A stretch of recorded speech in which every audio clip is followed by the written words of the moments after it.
किसी गांव में एक चमार रहता था। वह बड़ा ही चतुर था, इसलिए सब उसे चतुरी चमार कहा करते थे। घर में वह और उसकी स्त्री थी। उनकी गुजर बसर जैसे तैसे होती थी, इससे वे लोग हैरान थे। एक दिन चतुरी ने सोचा कि गांव में रहकर तो उसकी हालत सुधरने से रही, तब क्यों न वह कुछ दिनों के लिए शहर चला जाए और वहां से थोड़ी कमाई कर लाए। स्त्री से सलाह की तो उसने भी जाने की अनुमति दे दी। वह शहर पहुंच गया। मेहनती तो था ही, सूझबूझ भी उसमें खूब थी।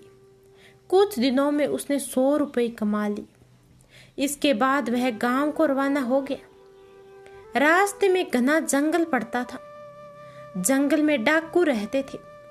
चतुरी ने मन ही मन कहा कि वह रुपए ले जाएगा तो डाकू छीन लेंगे। उसने उपाय खोजा। एक घोड़ी खरीदी और कुछ रुपए उसकी पूंछ में बांधकर चल दिया। देखते ही देखते डाकुओं ने उसे रोक लिया और बोले, बड़ी कमाई करके लाया है चतुरिया, ला निकाल रुपए। चतुरी ने कहा, रुपए मेरे पास कहाँ है? जो थे उससे यह घोड़ी खरीद लाया हूं। इस घोड़ी की बड़ी करामत है, मुझे यह रोज 50 रुपए देती है। इतना कहकर उसने मारा पूंछ में डंडा कि खन खन करके 50 रुपए निकल पड़े। डाकुओं का सरदार बोला, सुन भाई, यह घोड़ी तुमने कितने में खरीदी है? चतुरी ने कहा, क्यों, उससे तुम्हें क्या? वह बोला, हमें रुपए नहीं चाहिए, यह घोड़ी दे दो। चतुरी ने गंभीरता से कहा, नहीं, मैं ऐसा नहीं कर सकता, मेरी रोजी रोटी की आमदनी बंद हो जाएगी। सरदार बोला, ये ले घोड़ी के लिए 100 रुपए। चतुरी ने और आग्रह करना ठीक नहीं समझा। रुपए लेकर घोड़ी उन्हें दे दी और गांव की ओर चल पड़ा। घर आकर सारा किस्सा अपनी स्त्री को सुना दिया। उसने कहा, हो ना हो, 2-4 दिन में डाकू यहाँ आए बिना नहीं रहेंगे, हमें तैयार रहना चाहिए। अगले दिन वह खरगोश के 2 एक से बच्चे ले आया। एक उसने स्त्री को दिया और बोला, मैं रात को बाहर की कोठरी में बैठ जाऊंगा। जैसे ही डाकू आए, इस खरगोश के बच्चे को यह कहकर छोड़ देना कि जा चतुरी को बुला ला, आगे मैं संभाल लूंगा। डाकुओं का सरदार घोड़ी को लेकर अपने घर गया और रात को आंगन में खड़ा करके पूंछ में डंडा मारा और बोला, ला रुपए। रुपए कहाँ से आते हैं? उसने कस कस कर कई डंडे मारे। पहले तो पूंछ में मारे और फिर कमर में। घोड़ी ने लीद कर दी, पर रुपए नहीं दिए।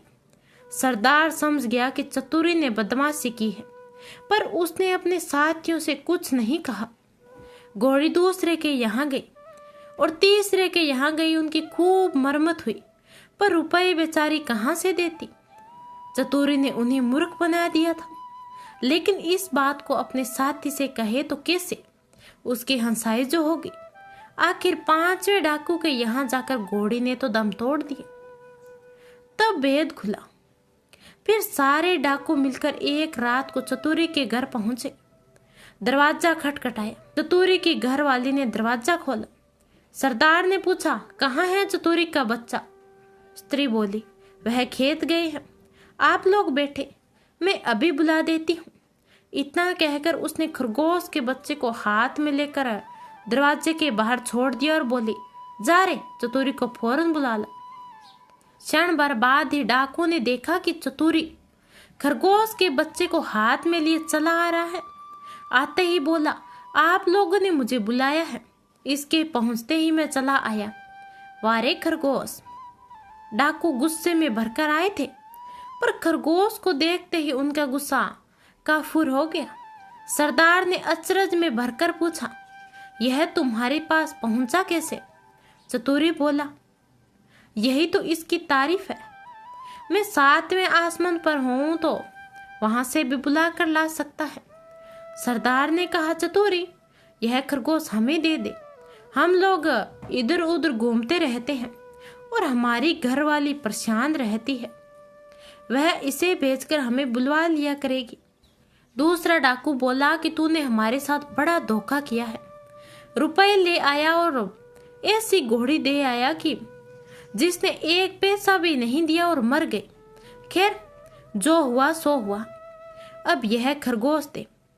चतुरी ने बहुत मना किया तो सरदार ने 100 रुपए निकाले और बोला, यह ले, ला दे खरगोश को। चतुरी ने रुपए ले लिए और खरगोश को दे दिया। डाकू तो चले गए। चतुरी ने आगे के लिए फिर एक चाल सोची।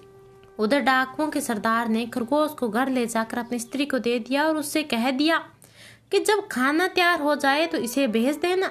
और वह बाहर चला गया। दोस्तों के बीच बैठा रहा। राह देखते देखते आधी रात हो गई, पर खरगोश नहीं आया तो वह जलाकर घर पहुंचा और स्त्री पर उबल पड़ा। स्त्री ने कहा, तुम नाहक नाराज होती हो, मैंने तो घंटों पहले ही खरगोश को भेज दिया था। तो सरदार समझ गया कि यह चतुरी की शैतानी है।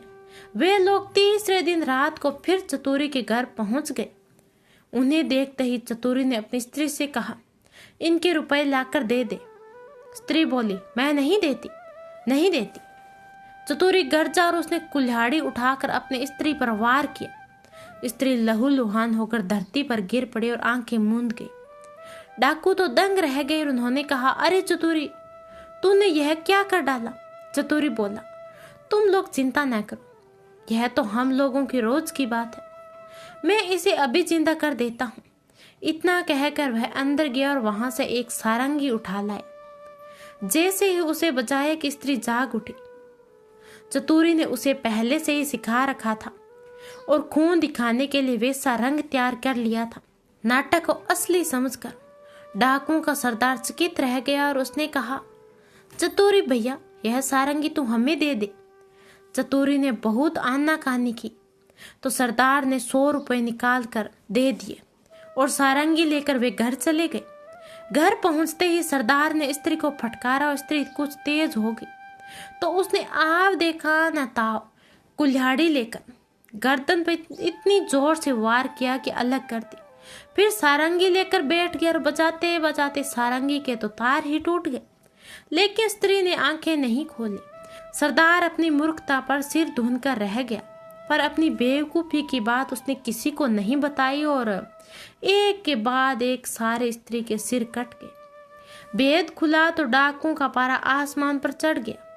वे फौरन चतुर के घर पहुंचे और उसे पकड़कर एक बोरी में बंद कर नदी में डुबोने ले चले गए।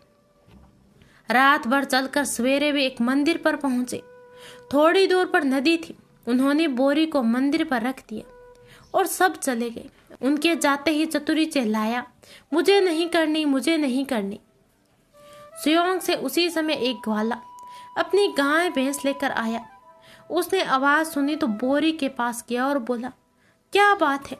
चतुरी ने कहा, क्या बताऊं, राजा के लोग मेरे पीछे पड़े हैं कि राजकुमारी से विवाह कर लूं, लेकिन मैं कैसे करूं? लड़की कानी है, ये लोग मुझे पकड़कर ब्याह करने ले जा रही है। ग्वाला बोला, भैया ब्याह नहीं होता, मैं इसके लिए तैयार हूं। इतना कहकर ग्वाले ने झटपट से बोरी को खोलकर चतुरी को बाहर निकाल दिया और समय बंद हो गया। चतुरी उसकी गाय भैंस लेकर 9-11 हो गया। थोड़ी देर में डाकू आए और बोरी ले जाकर नदी में पटक दी। उन्हें संतोष हो गया कि चतुरी से उनका पीछा छूट गया, लेकिन लौटे तो रास्ते में देखते क्या है कि चतुरी सामने है। उन्हें अपनी आंखों पर विश्वास नहीं हुआ। पास आकर चतुरी से पूछा, क्यों बे, तू यहाँ कैसे? वह बोला आप लोगों ने मुझे नदी में उथले पानी में डाला, इसलिए गाय भैंस से मेरे हाथ पड़ी। अगर गहरे पानी में डाला होता हीरे जवाहरात मिलते। हीरे जवाहरात का नाम सुनकर सरदार के मुंह में पानी भर आया और बोला, भैया चतुरी, तू हमें ले चलो और हीरे जवाहरात दिला दे। चतुरी तो यही चाहता था। वह उन्हें लेकर नदी पर गया और बोला, देखो, जितनी देर पानी में रहोगे उतना ही लाभ होगा। तुम सब एक एक भारी पत्थर गले में बांध लो।